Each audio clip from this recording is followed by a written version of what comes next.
Zoe! Welcome to the Free Roams demo, where we'll show you some features and gameplay elements of Free Roams. So as a new user to Free Roams, your experience really begins at the website. So when you first get to the website as a new player, after you accept, the standard agreements, you'll go into Character Create right away. We really want you to immediately start connecting with the character that you're making. So as you can see, we're randomizing the different appearances that you can have. There are a really wide variety of customizations that you can make to your character, much more than you normally see in a free MMO. We'll also have playable pixie male and female, as well as a female human. So I'm logging into an account that I already have, and once I do, I get to my profile page for my character, which shows me character portraits. It has a news feed, sort of like Facebook, to tell me what my character is up to. It also has the friends list, which would let me join friends already in the game. This is the server select page. I can actually go to any server anytime, but once I choose a server, it launches the Free Roams client and I'm in the game. So as you can see, it's a big, beautiful 3D world. It's a typical living MMO world. So Free Roams has 4 main styles of gameplay. Adventure gameplay, which is combat and exploration. Simulation gameplay, which is pets and housing and gardening. Socialization, which includes the profile page that you saw, the Facebook-like social networking page, but also includes friends, lists, and guilds. And finally, mini-games, which includes both 2D mini-games, sort of like Bejeweled, Flash-style, casual games, but also in-world mini-games, which you'll see one in this demo delivering the mail, but it also includes things like kart racing and Demolition Derby, which are full-on physics-simulated 3D games. So you can see with the UI that I'm playing with here that the approach is very console-like. It's not like typical MMOs that are lots of little boxes with little text. Even the chat windows are very IM-like. When they appear, you can play with them on the screen and pop them by clicking on them. The dock at the bottom has all of your main options. And it's also very visual, very easy to use. Everything is very clear. We've designed Free Roams from the ground up to be a console product as well as a PC product. Free Roams will feature a card game that's playable in the game as well as playable with a retail pack that you'll be able to buy in stores. You can access things like your pets from the dock as well, things like the atlas that you'll see later in the demo and inventory. But really the heart of that dock is your character screen. So a little bit about how we maintain all those 4 gameplay styles, and none of them are required. The way we do that is with the class system. In Free Roams, you don't choose a class at Character Create. You can be any class, anytime, just by clicking on it. So I just turned into a ninja. And I will actually show you that you also can level up your wearables as you level up your classes. So I'm switching my ninja gear to the highest level ninja gear, and you can see the real improvement in the way my ninja looks. He's much more impressive when I level up his gear.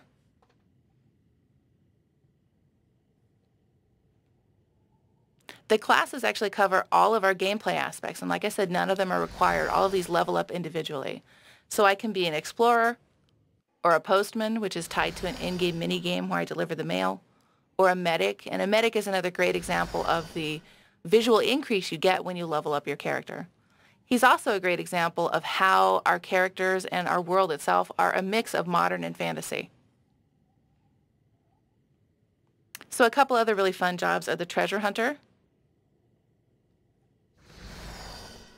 the wizard, the miner, and the accompanying class of the blacksmith, who together play casual mini-games to mine for resources and create items for other players. The warrior and the archer, which are 2 additional combat classes.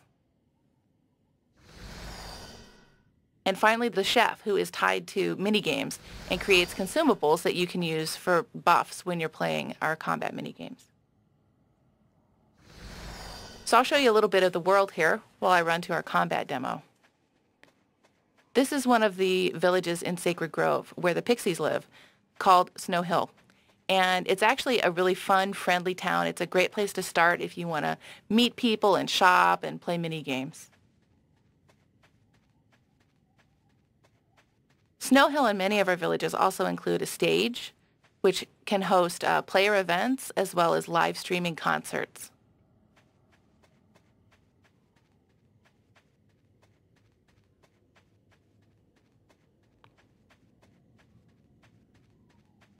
One of the really interesting things about developing free roams is that decision to have all of the gameplay styles be optional, which means that in free roams, you can level up your character without ever touching combat. And that had a profound influence on the design of the game. It means, for one thing, we can really focus on characters when you go to talk to them because nothing can attack you while you're in a conversation. So you can see here the focus on this character when I ask him about a quest that he wants to give me to hunt down some Yetis.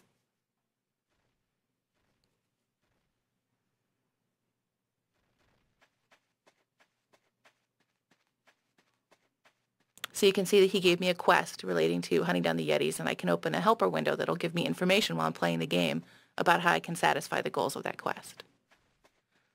So another interesting side effect of making combat optional is that we had to find a way to communicate to you as a player where you can go to fight. So we took a very Disneyland-like approach and actually segregated our combat into instances, which means you and your friends can have a really secure, safe experience playing combat without somebody else disrupting it. But we also have to let you know where combat is. So you'll come up to this gate in the world, which shows you the combat sign over it, and some enemies fighting behind it, and that's how you know where you can fight. Once I interact with the gate, I see this start screen that actually tells me about the battle I'm about to get into. And when I click go, it actually loads me directly into the battle with my group. So our combat is very focused on using abilities associated with the class, which for ninja means things like shuriken toss,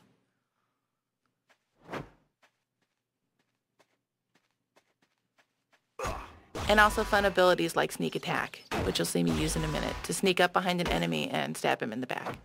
It's not very sportsmanlike, but completely appropriate for a ninja.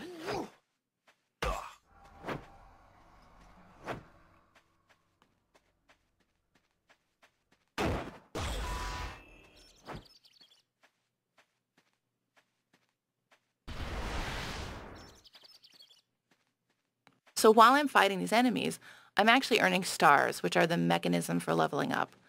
So I'll show you now how I level up my ninja. I'm leaving the combat instance and going back to the main world. And then I'm going to go back to that same character screen. And there's a tab on it for abilities. And you see the same abilities that I had in combat, shuriken toss and sneak attack, for example. And I can now spend those stars that I earned defeating enemies on those abilities. That levels them up and in turn levels up my ninja.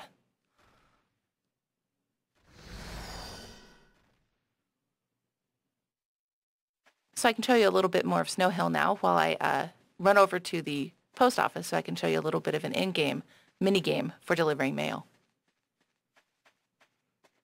I'm actually in my Explorer class, which is great because in free roams, since combat is optional, it means that you can explore the world without ever getting attacked. So this is the first MMO where you can actually level up independently without playing combat just by exploring the world. And there are flags throughout the world that you might catch a glimpse of in some of the mountains around Snow Hill. So as an explorer, I can actually figure out the path to get up the mountain. I have to find it and actually climb the mountain and then collect that flag. And that's one of the ways that I can level up as an explorer.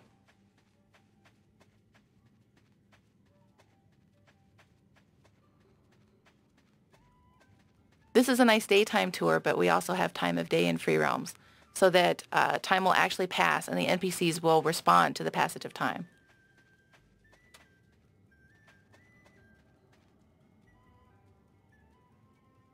One interesting thing about the mail delivery minigames is that when I enter this screen to enter the minigame, it automatically changes my class to the postman because that's the class associated with this minigame. So you notice I have a timer on the screen now. I have a list of the mail I'm trying to find. Basically, our penguin mailman has lost his mail because it's kind of hard to deliver when you have flippers. So you have to find the letters that he scattered across town. I have a star counter because I'll be earning stars as I find these letters. And I also have a sprint ability to help me outrun these dogs that you're seeing that have actually gotten some mail from other postmen.